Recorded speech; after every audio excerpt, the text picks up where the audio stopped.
मेरा नाम सतीश है और मैं ओहदे से एक डाकिया हूँ जिसे हम आज पोस्टमैन भी कहते हैं। ये उस समय की बात है, लगभग आज से 15 साल पुरानी, जब मेरी पोस्टिंग रामपुर नामक एक गांव में हो गई थी।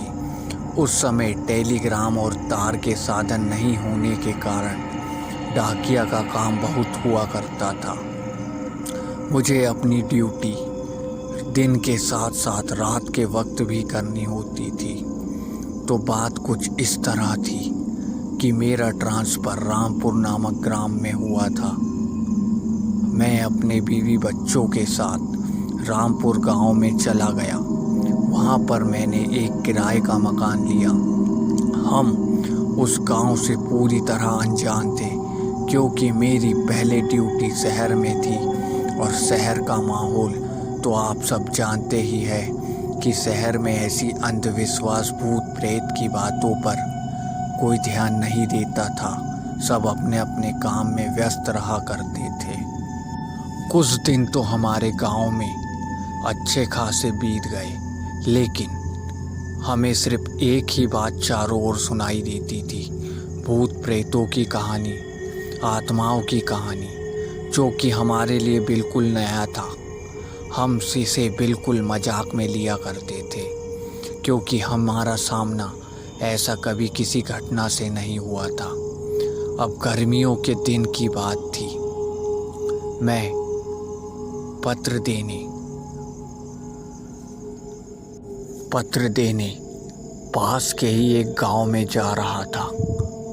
मैं तो किसी ऐसी भूत प्रेतों से डरता नहीं था, क्योंकि मेरा आज तक ऐसी किसी घटनाओं से सामना नहीं हुआ था।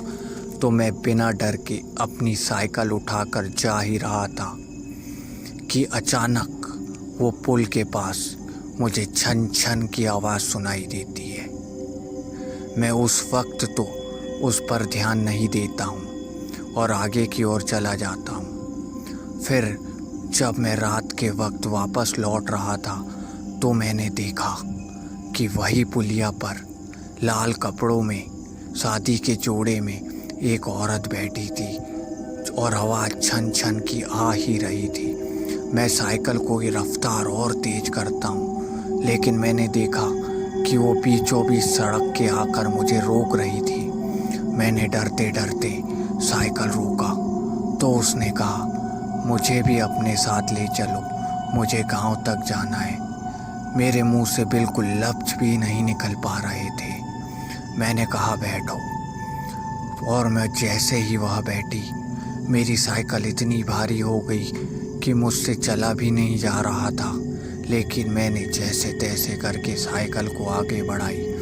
कुछ दूर चलने के बाद मेरी तो हिम्मत ही नहीं हो रही थी कि मैं पीछे पलट कर देखूं, कि अचानक मैं क्या देखता हूं कि मेरी साइकिल फिर से हल्की हो गई है। तब मेरी जान में जान आई। मैंने पीछे मुड़क कर देखा कि अचानक से मेरे पीछे साइकिल में जो औरत बैठी थी वो अब नहीं बैठी है। मैंने साइकिल की स्पीड और बढ़ाई और भागते भागते घर की ओर गया। अब सुबह दूसरे दिन मैंने गांव वालों से पता किया, तो उन्होंने कहा कि एक लड़की जिसकी शादी होने वाली थी, उसी रात उसकी किसी ने हत्या कर दी थी। तभी से उसकी आत्मा वो पुल के पास सभी को दिखाई देती है, और इसकी पुल के पास ही नहीं और जगहों पर भी और आत्माएं देखी गई है।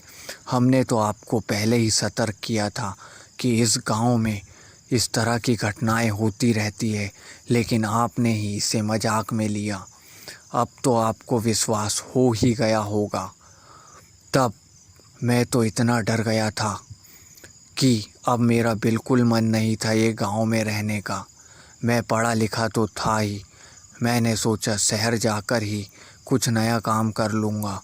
मैंने उसी दिन अपने डाकिये की पोस्ट से इस्तीफ़ा दिया और अपने शहर, अपने घर की ओर चल पड़ा। तो ये थी डाकिया की कहानी।